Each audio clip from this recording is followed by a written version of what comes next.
SBN 청취자 여러분 안녕하세요. 하나님의 말씀으로 사랑과 행복을 드리는 기도력 방송입니다. 오늘은 5월 11일 목요일입니다. 제목은 선지자의 말을 무시하면입니다. 목사님께서 주제 말씀 읽으시겠습니다. 그러나 여호와께서 그들에게 선지자를 보내사 다시 여호와에게로 돌아오게 하려 하심에 선지자들이 그들에게 경고하였으나 듣지 아니하니라. 역대하 24장 19절 말씀입니다. 찬미가 456장 주 예수님 내 맘에 오사. 이 찬미를 함께 들으시고 목사님과 말씀 나누겠습니다.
선지자는 하나님의 말씀을 먼저 알고 전하는 사람입니다. 다시 말하면 선지자는 하나님께서 부르신 하나님의 사람이지요.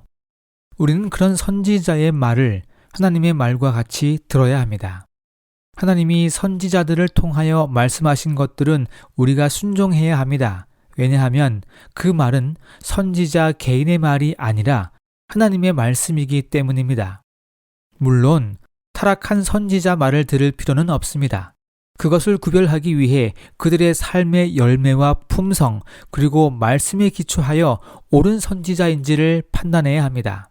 모두가 인정한 선지자라면 적어도 그 선지자 말은 우리가 하나님의 말씀으로 믿고 순종해야 하는 것입니다. 오늘 기도록은 선지자의 말을 무시하면 어떤 결과를 낳게 되는지에 대한 화이트 부인의 경험을 소개하고 있습니다. 1900년 초에 화이트 부인은 켈로그 박사가 특별한 사역을 위해 쓰임받았다고 말했습니다. 켈로그 박사는 요양원을 건축하는데 온 힘을 다했습니다. 하지만 시간 지나면서 켈로그 박사는 본래의 정체성을 잃어버렸고 때마침 1902년 2월 18일에 화재가 요양원을 집어삼켰습니다.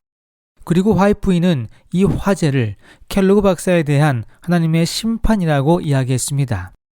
켈로그 박사는 거대한 요양원을 짓는 것에만 목표를 두었고 하나님의 뜻에 순종하는 것과 점점 멀어져 가는 것입니다.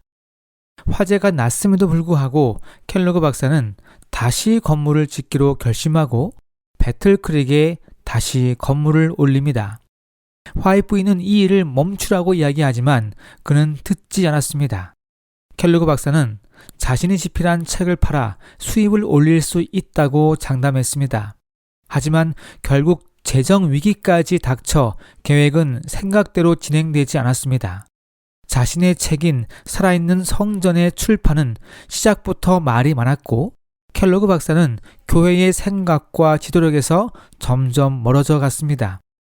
결국 그는 요양원의 운영권을 독차지했고 1907년 11월 10일 배틀크리크 교회에서 제명되었습니다.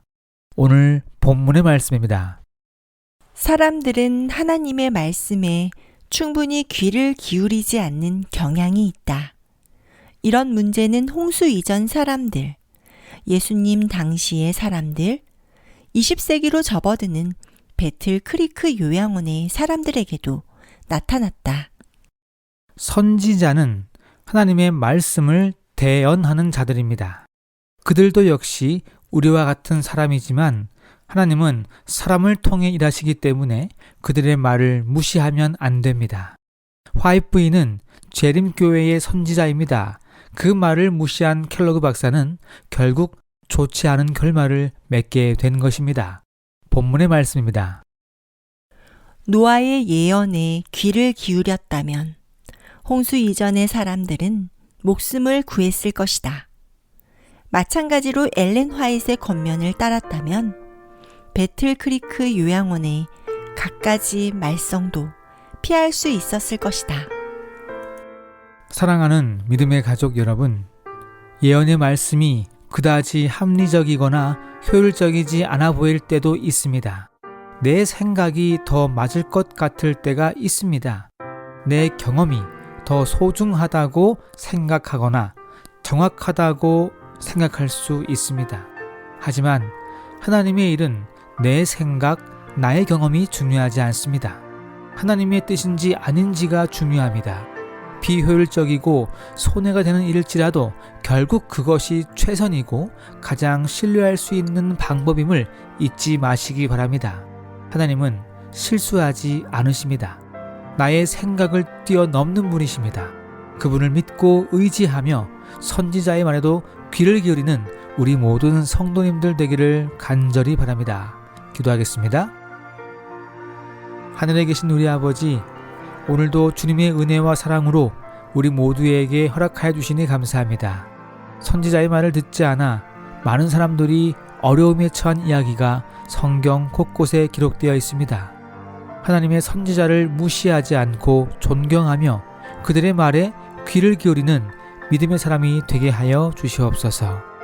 오늘은 오정훈, 강유영 선교사 부부를 위하여 기도합니다. 섬기는 교회가 새로운 활력을 얻어 지역사회에 빛과 소금이 될 수 있도록 도와주시옵시고 그들의 건강을 책임져 주심으로 복음이 온 땅에 전파될 수 있는 복음의 본부가 되게 하여 주시옵소서. 오늘 하루 주님께 맡기오며 예수님의 이름으로 기도합니다. 아멘.